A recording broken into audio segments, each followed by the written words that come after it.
اور کوئی گاہک اس کی دکان پر پہنچا نہیں ہے تو میں یہ سوچتا ہوں کہ وہ اپنے بچوں کے لیے کیا لے کر کے جائے گا. اس لیے میں چاہتا ہوں کہ میرا تو دھندا ہو گیا, آپ اس سے خریداری کر لے تاکہ وہ جائے تو اس کے بچے مایوس نہ ہو, اس کے بچے بھی خوش ہو جائیں. رحماؤ بینہم, یہ تصور تھا. آج کیا حال ہے؟ آج مسلمانوں کی کیفیت کیا ہے؟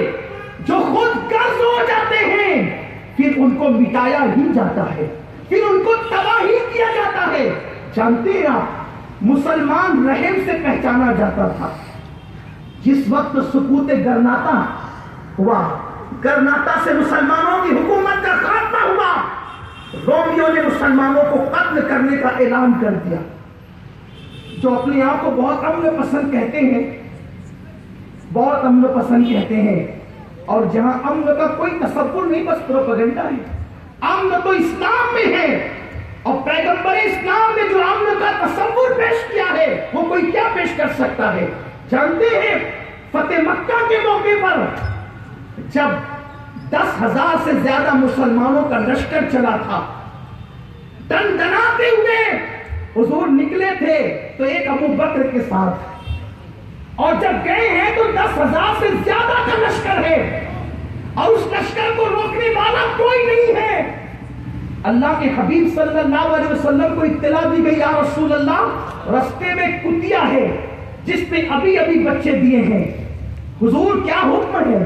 اللہ کے حبیب نے فرمایا ایک آدمی کو کھڑا کر دو, اور وہ وہاں کتیا کے بچوں کے پاس کھڑا رہے اور لشکر کو تنبیہ کرتا رہے کہ ذرا دور سے چلو, کہیں بے خیالی میں یہ کتیا کے بچوں کو کچل نہ دے. حضور کا ایک صحابی وہاں پر کھڑا رہا اور پورا 10,000 کا لشکر گزرنے تک, آپ اندازہ کر سکتے ہیں 10,000 کا لشکر گزرنے میں کتنا وقت لگا ہوگا. مگر میرے رسول نے کتیا کے جو بچے ابھی ابھی جن کو کتیا نے جنم دیا ہے اپنا لشکر اس کو کچل دے, وہ بھی میرے رسول کو گوارا نہیں. اس کتیا کے بچوں کے تحفظ کے لیے آقا اپنے صحابی کو کھڑا کرتے ہیں. جو رسول کتیا کے بچوں کا اتنا خیال کرتے ہو, وہ رسول اشرف المخلوقات کا کتنا خیال فرماتے ہو. یہ فکر ختم ہوتی جا رہی ہے. اللہ اکبر, مسلمان رحم سے پہچانا گیا.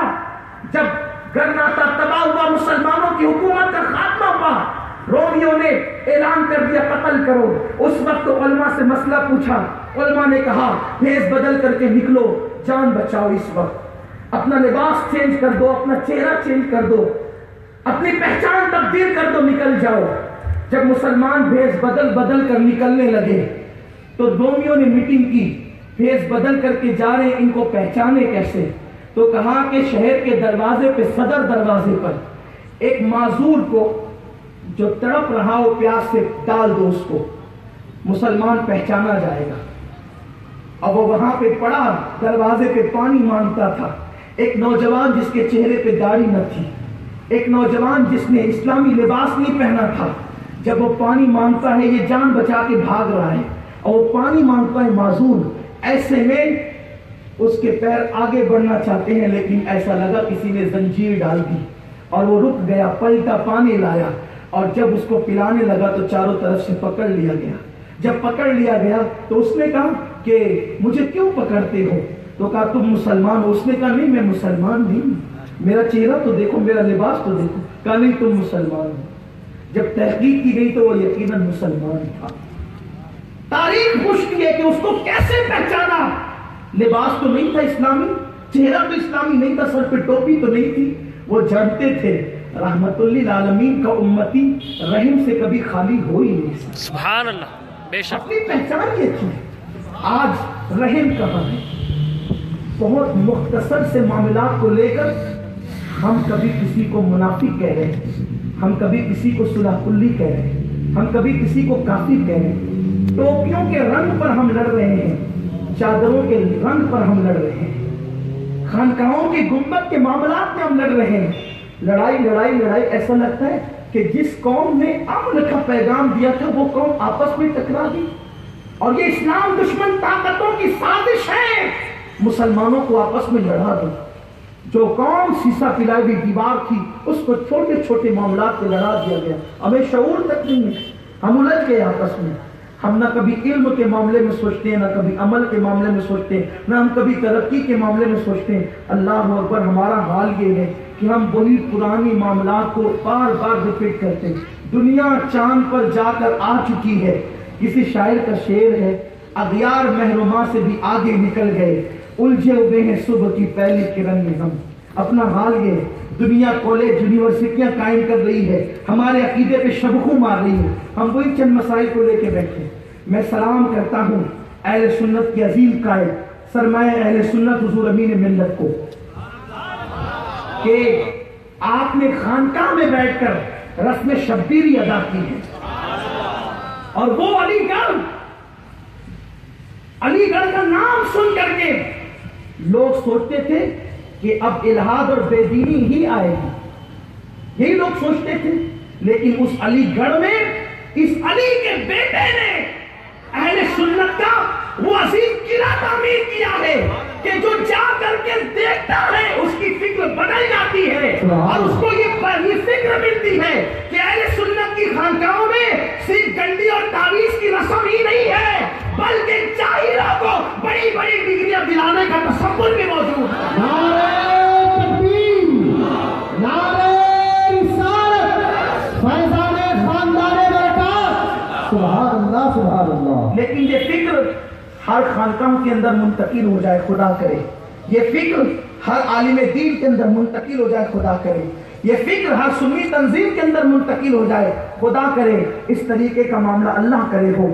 ایک تو گلبرگہ شریف کی خانقاہ نے اس سلسلے میں بہت بڑا کارنامہ انجام دیا ہے، اور ماہرہ مطہرہ کی خانقاہ نے اس سلسلے میں بڑا کارنامہ انجام دیا۔ تو قرآن کہتا ہے جو حضور کے ساتھ ہے رحماء بینہم، دوسری صفت ہے۔ تیسری صفت یہ، قرآن تیسری صفت بیان کرتا ہے، تراہم رکعا سجدا، حضور کے ساتھ ہونا ہے، جو محمد رسول اللہ کے ساتھ ہے۔ قرآن کہتا ہے جب تم انہیں دیکھو گے تو کثرت سے رکوع اور سجود کرتے ہوئے دیکھو۔ جب بھی تم انہیں دیکھو گے، اس سے مراد مفسرین لکھتے ہیں، بالخصوص امام سیوطی نے لکھا ہے فرض نماز کے رکوع اور سجود نہیں ہے، بلکہ فرائض کے بعد جو نوافل ہیں وہ کثرت سے رکوع اور سجود کرتے ہیں۔ جو حضور کے ساتھ ہیں ان کی نمازیں فرض تو چھوٹتی نہیں، ان کا حال یہ ہے کہ وہ نفل نمازوں کی کثرت کرتے، کثرت سے رکوع اور سجود، لیکن کسی کو دکھانے کے لیے نہیں، بلکہ قرآن کہتا ہے فضلا من اللہ ورضوانا، وہ اللہ کا فضل تلاش کرتے، خدا کی رضا تلاش کرتے ہیں۔ اس سے پتا چلا جو محمد رسول اللہ کے ساتھ ہیں قیامت تک وہ کبھی بے نمازی نہیں ہو سکتا۔ میری سنی قوم کو کون سمجھائے؟ لوگ کہتے ہیں میں تو غوث پاک کا مرید ہوں اور مجھے نماز کی ضرورت کیا ہے، میں تو غریب نواز کے آستانے سے وابستہ ہوں، مجھے نماز کی ضرورت کیا ہے۔ میں کہتا ہوں تم اپنی بات کرتے ہو، کیا غوث پاک کی کبھی کوئی نماز چھوٹی ہے؟ کیا غریب نواز نے کبھی کوئی نماز ترک کی ہے؟ وہ غوث الاعظم دستگیر جس کی ٹھوکروں سے مردے زندہ ہوئے، اس غوث پاک کا روزانہ کا معمول تھا عشاء کا وضو کرتے تو اسی وضو سے آپ فجر کی نماز پڑھتے، عشاء کے وضو سے فجر کی نماز ادا فرماتے، اور ارشاد فرمایا اللہ اکبر، فرماتے ہیں کہ بے نمازی کو مسلمانوں کے قبرستان میں دفن مت کرو۔ امام المتکلمین مولانا نقی علی خان علیہ رحمہ اعلیٰ حضرت کے والد بزرگوار ارشاد فرماتے ہیں کہ بعض شواف علماء کا فتویٰ ہے کہ اگر بے نمازی مر جائے تو اس کی قبر کا نشان قائم نہ رکھا جائے۔ جس طریقے سے اونٹ کی کوہان کی طرح مسلمان کی قبر ڈالی جاتی ہے، فرمایا کہ ایسا نہ کیا جائے، زمین برابر کر دی جائے۔ امام المتکلمین شرافی علماء کا قول نقل کرتے ہیں اس لیے کہ مسلمانوں کو عبرت ہو کہ جو نمازیں ترک کرتے ہیں مسلمان بعد مرنے کے بھی ان کو اس طریقے سے جو ہے وہ عزت نہیں دیا کرتے، اور ان کا ایک انداز ہوتا ہے ذلت کا۔ آپ غور فرمائیں مسلمانوں، اللہ اکبر، اور پھر دل کے کانوں سے سنو، اللہ اللہ قیامت کے دن، کون سا قیامت کا دن؟ جس دن کوئی کسی کا پرسان حال نہیں، جس دن کے بارے میں حدیث میں آیا، حدیث صحیح میں ہے کہ انبیاء کی زبان پہ نفسی نفسی ہوگا، سوائے ہمارے آقا کے ہر نبی کی زبان پہ نفسی نفسی ہوگا۔ اس دن حضور کے سہارے کے سوا کوئی سہارا ہے؟ کوئی سہارا نہیں. آقا فرماتے شفاعتی لأہل کبائر من امتی، میری شفاعت میری امت کے بڑے گنہگاروں کے لیے ہے. میری قوم خوش ہو جاتی ہے. دیکھو بڑے گنہگاروں میں تو ہم آ گئے نا، لیکن جو لوگ یہ سوچتے ہیں کہ حضور نے فرمایا کہ میری شفاعت میری امت کے بڑے گنہگاروں کے لیے ہے، اسی رسول کا فرمان ہے. آقا فرماتے ہیں جس نے ایک وقت کی نماز جان بوجھ کر چھوڑ دی وہ محمد کے ذمے سے باہر ہو گیا. قیامت کے دن کے لیے اس کے ساتھ میرا کوئی وعدہ نہیں ہے. آپ سے میں پوچھنا چاہتا ہوں مسلمانوں، غور تو کرو، جب سب ٹھکرا دیں گے تو حضور کی چوکھٹ کام آئے گی، حضور کا سہارا کام آئے گا. اللہ نہ کرے اگر آقا کریم صلی اللہ علیہ وسلم بھی اپنے ذمے سے باہر کر دیں تو کس کے دروازے پہ جاؤ گے؟ کہاں جا کر کے بھیک مانگو گے؟ ارے وہ دن ہوگا کہ خلیل اللہ کو بھی رسول اللہ کی حاجت ہوگی کہ ہمیں نہیں ہوگی. اور آقا فرماتے ہیں جس نے ایک وقت کی نماز جان بوجھ کر چھوڑ دی وہ میرے ذمے سے باہر ہو گیا. اللہ اکبر. نرم گدوں پر لیٹ کر ٹی وی ریموٹ ہاتھ میں لے کر کے 3 بجے تک کیا دیکھتے ہو؟ موبائل کے اندر ہاتھ میں لے کر کیا دیکھتے ہو؟ مجھے نہیں پتا کیا دیکھتے ہو، مگر آپ خود جانتے ہو کیا دیکھتے ہو. اور رات کے 3 بجے گناہ کرتے ہوئے جب آنکھ لگتی ہے تو فجر کے وقت سوتے رہتے ہو. مجھے بتاؤ میرے آقا علیہ السلام کے پیارے دیوانوں، کسی مفکر نے، صوفی مفکر نے بڑی پیاری بات کہی تھی کہ جس کو عشق ہوتا ہے اس کو نیند نہیں آتی. مسلمانوں تم نے کیسا عشق رسول کیا ہے کہ فجر میں بھی تمہاری نیند نہیں کھلتی. اللہ کے حبیب فرماتے ہیں جو مجھ سے عشق کا دعویٰ کرے، آقا فرماتے جو مجھ سے عشق کا دعویٰ کرے اور پوری رات سوتا رہے وہ جھوٹا ہے. آقا فرماتے جو مجھ سے عشق کا دعویٰ کرے پوری رات سوتا رہے وہ جھوٹا ہے. جو صبح کو فجر میں بھی نہ اٹھے وہ کتنا بڑا جھوٹا ہوگا. اور کس کی بارگاہ میں جھوٹ بول رہے ہو؟ تو قرآن کہتا ہے جو محمد رسول اللہ کے ساتھ ہے. تیسری صفت یہ ہے 3 کام وہ کرتے ہیں اور چوتھا میرا رب ان پر انعام یہ فرماتا ہے سیماہم فی وجوہہم من اثر السجود. جب وہ کثرت سے سجدے کرتے ہیں تو چہرے ایسے چمکتے ہیں کہ اللہ کو اکبر، ان کو دیکھو تو خدا یاد آتا ہے. سجدے کے نشان سے اللہ ان کے چہروں کو منور کر دیتا ہے. تو میرے پیارے آقا صلی اللہ علیہ وسلم کے پیارے دیوانوں، یہ حضور کے ساتھ رہنے والوں کی شان ہے. اب جو حضور کا ساتھ ہو گیا، جو حضور کے ساتھ ہو گیا، اب اس سے آپ لڑائی نہیں مول لے سکتے، کیونکہ اب اگر آپ اس سے لڑنے جاؤ گے تو حضور کی جماعت سے باہر کر دیے جاؤ گے. حضور کے ساتھ اولین کون طبقہ ہے؟ صحابہ، بعد میں تابعین، تبع تابعین، اولیاء کاملین، مومنین. تو آئیے ہم سب عہد کریں کہ حضور کے ساتھ میں رہنے والوں کی قرآن نے جو صفت بیان کی ہے وہ صفات ہم اپنے اندر پیدا کریں. ہم یہ صفات پیدا کر لیں گے تو گویا کہ اہل سنت و جماعت پر ہم سختی کے ساتھ چاربند ہو جائیں گے. اور پھر اس کا تحفظ کیسے ہوگا؟ اس کا تحفظ کیسے ہوگا؟ ایک بزرگ فرماتے اللہ نے 2 ہاتھ اس لیے عطا کیے ہیں کہ ایک ہاتھ میں صحابہ کا دامن ہو اور دوسرے ہاتھ میں اہل بیت کا دامن. کیونکہ اہل سنت جو ہے نا وہ ایک اعتدال راستہ ہے. خارجیت اور رافضیت کے درمیان معتدل راستے کا نام اہل سنت ہے. خارجی اہل بیت کے دشمن ہو گئے، رافضی صحابہ کے دشمن ہو گئے، اور اہل سنت صحابہ کو بھی مانتے ہیں اور اہل بیت کو بھی مانتے ہیں. الحمدللہ. تو نہ خارجیت کی طرف جائیے کہ مولا علی کا نام لینے سے چہرے پر جو ہے 3.5 بج جائے، ایسا چہرہ نہ بنائیں. آپ کو بتاؤں، آپ جانتے ہیں حضرت ابو سعید خدری، آج کل اگر کسی مجمع میں نعرہ حیدری لگا دو تو لوگ ٹنکیاں ایک دوسرے کو دیکھنے لگتے ہیں، یہ نعرہ حیدری لگا تو رافضیوں کی محفل میں تو نہیں آ گئے. نعرہ حیدری لگانا رافضیوں کا طریقہ تھوڑی. اہل بیت سے کتنی ہی محبت کرو اس کا نام رافضیت نہیں ہے. رافضیت صحابہ کی توہین کا نام ہے، صحابہ کے بغض کا نام ہے، صحابہ کی عداوت کا نام ہے رافضیت. ورنہ اہل سنت سے زیادہ اہل بیت سے محبت کون کر سکتا ہے؟ خدا کی قسم جو ہستیاں ہمارے پاس ہیں وہ رافضیوں کو خواب میں بھی نصیب نہیں ہو سکتی. الحمدللہ مولا علی سے لے کر امام مہدی تک کے سادہ ہمارے ساتھ ہیں. جیسا سید ہمارے ساتھ ہے، شاہ برکت اللہ جیسا سید ہمارے پاس ہے، جیسا سید ہمارے پاس ہے.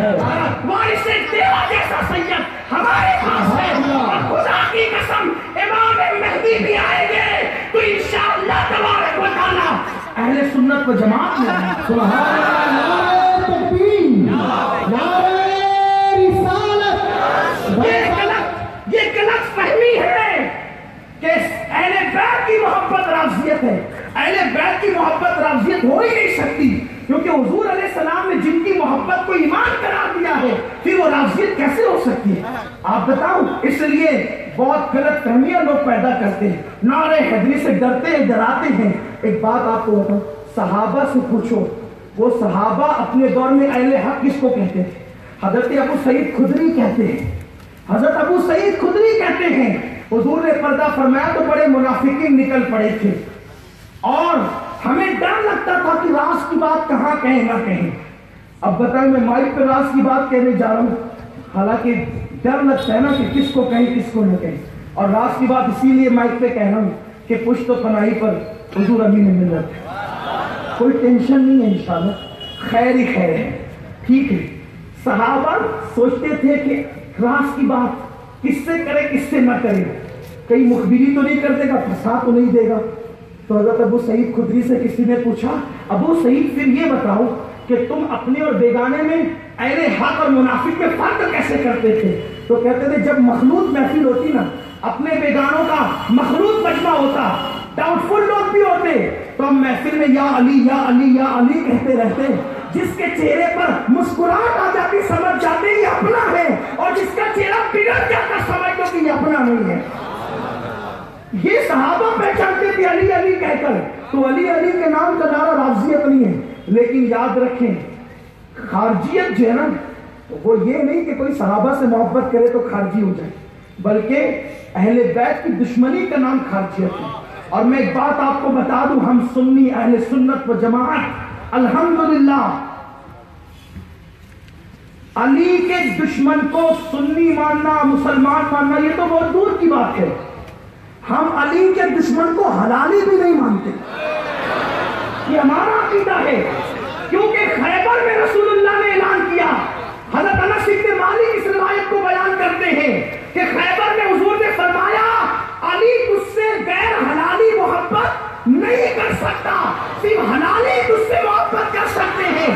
اس کے بعد پھر مدینے میں ماحول بن گیا، اگر کسی کی ماں پہ شک ہوتا تو اس کے بچے سے پوچھتے علی کے بارے میں کیا کہتا ہے، اگر علی علی کی محبت کی بات کرتا سمجھ جاتے ماں پاک دامن ہے، اور علی سے نفرت کا اظہار کرتا سمجھ جاتے کہ اس کی ماں میں شرافت نہیں ہے۔ اسی لیے علی کی محبت وراثت میں نہیں ملتی، ماں کی شرافت کی بنیاد پر ملا کرتی ہے۔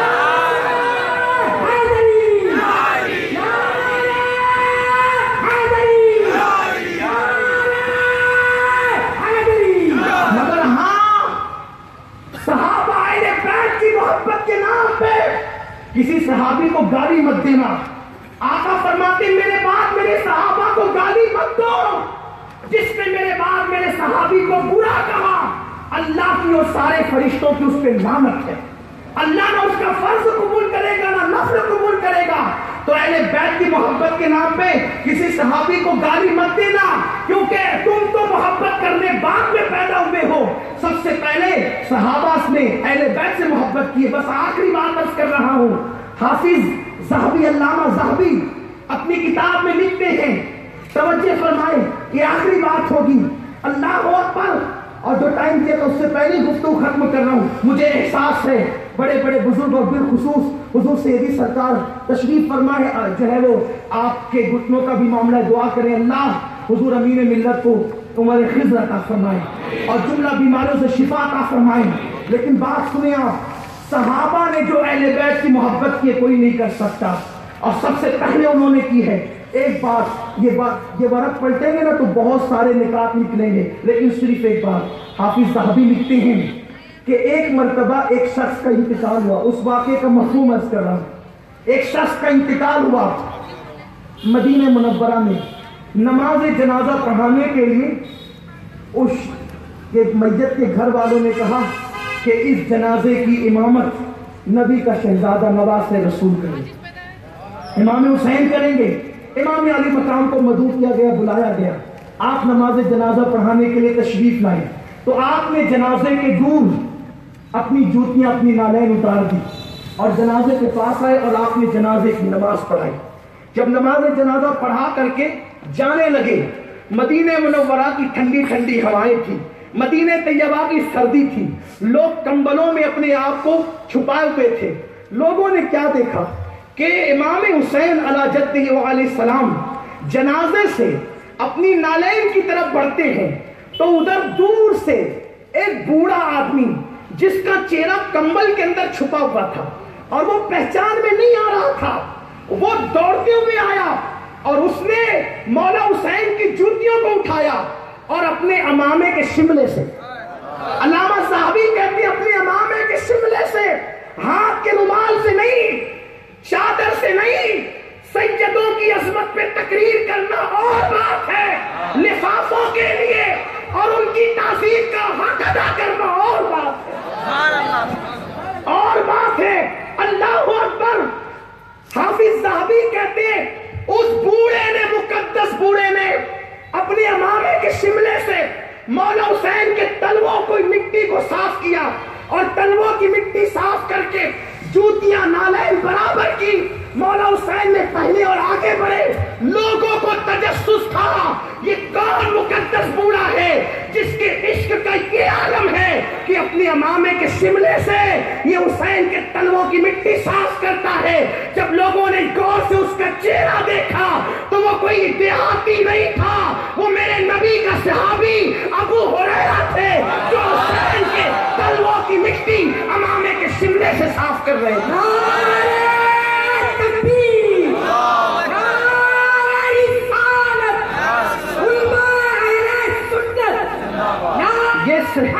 یہ صحابہ تھے، صحابہ. اللہ تبارک و تعالی ہم سب کو اہل سنت کے سچے مسلک پر استقامت عطا فرمائے. دوران گفتگو اگر کوئی غلطی ہو گئی ہو میں توبہ کرتا ہوں. استغفر اللہ ربی من کل ذنب واتوب الیہ. اہل سنت کا ہے بیڑا پار، اصحاب حضور نجم ہے اور ناؤ ہے.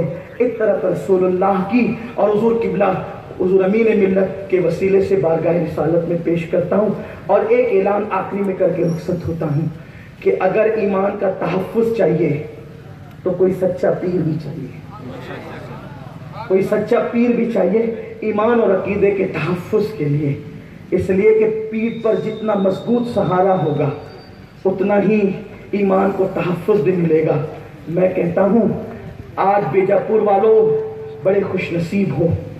وہ آیا ہے جس پر بدایوں ناز کرتا ہے، وہ آیا ہے جس پر بریلی ناز کرتا ہے، وہ آیا ہے جس آستانے پر شیخ المشائخ حضور سیدی اشرفی میاں علیہ رحمت تشریف لے جاتے ہیں. بلکہ وہ آیا ہے جہاں بڑے بڑے ادب سے سر جھکاتے ہیں. بلکہ میں یہ کہتا ہوں بڑے بڑے کے ادب سے سر جھکاتے ہیں، وہاں سر جھکا کر ہی بڑے بن جاتے ہیں. یہ بات ہے اصل میں، اصل بات یہ وہاں سر جھکا کر ہی بڑے بن جاتے ہیں. تو آج حضور قبلہ امین شریعت و طریقت حضور سیدی سرکار امین ملت تشریف لائے ہیں. اگر آپ کسی سچے پیر کے ہاتھ میں ہاتھ دے کر مرید نہیں ہوئے ہیں تو حضور غوث پاک کے سلسلے میں آپ حضور قبلہ کی وساطت سے داخل ہو جائیں. انشاءاللہ اس کی برکتیں آپ محسوس کریں گے. اور محفل کے اختتام تک آپ رکیں، آگے کا پروگرام پیش کیا جائے گا، پھر حضور قبلہ تشریف لائیں گے اور ہم سب کو جو ہے اور جو لوگ اب تک کے داخل سلسلہ نہیں ہوئے ان کو سلسلے قادریہ برکاتیہ کی برکتیں عطا فرمائیں گے. السلام علیکم ورحمۃ اللہ.